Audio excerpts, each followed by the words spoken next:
আজকের এই ভিডিও থেকে শিখতে পারবেন কিভাবে যে কোনো টিকটক অ্যাকাউন্ট 1 মিনিটে পারমানেন্টলি ডিলিট করবেন। তো আপনি যেই টিকটক অ্যাকাউন্টটা ডিলিট করতে চান প্রথমে সেই আইডিতে ঢুকবেন, ঢোকার পর এই যে এখানে উপরে 3 লাইন পাবেন, 3 লাইনে ক্লিক করবেন, নিচে সেটিংস অ্যান্ড প্রাইভেসি এখানে ক্লিক করবেন।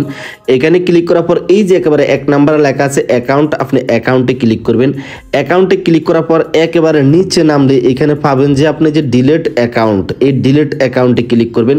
আপনি চাইলে আপনার টিকটক অ্যাকাউন্টের যত ডাটা আছে সমস্ত ডাটা এখান থেকে ডাউনলোড করতে পারেন। তো টিকটক অ্যাকাউন্ট ডিলিট করার জন্য যে ডিলিট অ্যাকাউন্ট এখানে ক্লিক করবেন, একেবারে নিচে দেখেন যে ডিলিট অ্যাকাউন্ট পারমানেন্টলি এখানে ক্লিক করবেন। তো ডিলিট অ্যাকাউন্ট পারমানেন্টলি ক্লিক করার পর আমাদের সামনে এরকম সিস্টেম চলে আসবে।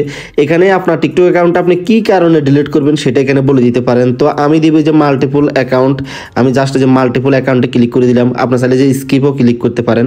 তো মাল্টিপল অ্যাকাউন্ট এখানে ক্লিক করলাম, তারপরে এই যে এখানে কন্টিনিউ এখানে ক্লিক করব। ঠিক আছে, যাদের ইনস্টাগ্রাম আইডিতে ফ্রিতে ফলো লাইক বাড়াতে চান ডেসক্রিপশনে দেওয়া লিংকে ক্লিক করবেন, তারপর গ্রিজে ক্লিক করবেন। এখানে একটা আপনার ফেক ইনস্টাগ্রাম আইডির ইউজার নেম এবং পাসওয়ার্ড দিয়ে দিবেন, তারপর গ্রিজে ক্লিক করবেন। তো আমি ফলো বাড়াবো, ফলোতে ক্লিক করব। এখানে আমাদের রিয়েল ইনস্টাগ্রাম আইডির ইউজার নেমটা দিয়ে দিব। তো আমি আমার রিয়েল ইনস্টাগ্রাম আইডির ইউজার নেমটা কপি করলাম, এই যে এখানে আমরা সেই ইউজার নেমটা পেস্ট করে দিলাম, এখানে একটা ক্লিক করলাম। যেহেতু আমাকে বলছে 140টা ফলোয়ার দিবে, আমি এখানে 140 লিখে দিলাম, তারপর যে স্টার্টে ক্লিক করলাম। এখানে 120 সেকেন্ড সময় দিয়েছে, 120 সেকেন্ডের ভিতরে আমার ইনস্টাগ্রাম আইডিতে 140টা ফলোয়ার বেড়ে যাবে।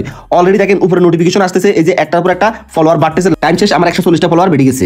এই যে উপরে লেখা আছে ডাউনলোড ইউর টিকটক ডাটা, আপনি চাইলে এখান থেকে আপনার টিকটকের সমস্ত ডাটা ডাউনলোড করে নিতে পারেন। তো একটু নিচে দিকে নামলে যে দেখেন এখানে একটা টিক চিহ্ন দিয়ে দিবেন, তারপরে যে কন্টিনিউ এখানে ক্লিক করবেন। তো উপরে লেখা আছে 30 দিন পর আপনার TikTok account automatic permanently delete হয়ে যাবে। তবে এই 30 দিনের ভিতরে আপনার টিকটক অ্যাকাউন্ট আপনি ভুলও কিন্তু লগ ইন করতে পারবেন না। যদি আপনার টিকটক অ্যাকাউন্টে 30 দিনের ভিতরে আপনি লগ ইন করেন তাহলে কিন্তু পারমানেন্টলি ডিলিট হবে না। আপনি ভুলে 30 দিনের ভিতরে অ্যাকাউন্ট লগ ইন করে ফেলছেন, তাহলে আপনি নতুন করে আবার অ্যাপ্লাই করতে হবে। যেদিন অ্যাপ্লাই করবেন ওই তারিখ থেকে 30 দিন পর আবার আপনার টিকটক অ্যাকাউন্ট পারমানেন্টলি ডিলিট হয়ে যাবে। তো যারা পারমানেন্টলি ডিলিট করতে চান লগ ইন করার কোনো প্রয়োজন নাই, আপনি 30 দিন পর দেখবেন যে অটোমেটিকলি আপনার টিকটক অ্যাকাউন্টটা এই যে একেবারে পারমানেন্টলি ডিলিট হয়ে গেছে। তো এই যে ডিলিট করার জন্য নিচে যেখানে কন্টিনিউ লেখা আছে কন্টিনিউতে ক্লিক করবেন, আর এগুলো আপনারা ভালোভাবে পড়ে নেবেন। এই যে আমি আবার ক্লিক করলাম কন্টিনিউতে ক্লিক করার পর এখানে আমরা যে জিমেল অথবা যে নাম্বারটা দিয়ে আমাদের এই টিকটক অ্যাকাউন্টটা খুলছি সেই জিমেল অথবা ওই নাম্বারে একটা ভেরিফিকেশন কোড যাবে। আপনি জাস্ট 6 সংখ্যার সেই ভেরিফিকেশন কোডটা এখানে দিয়ে এই যে এখানে লেখা আছে ডিলিট অ্যাকাউন্টে ক্লিক করে দিবেন। আপনার টিকটক অ্যাকাউন্টটা 30 দিন পর অটোমেটিকলি ডিলিট হয়ে যাবে।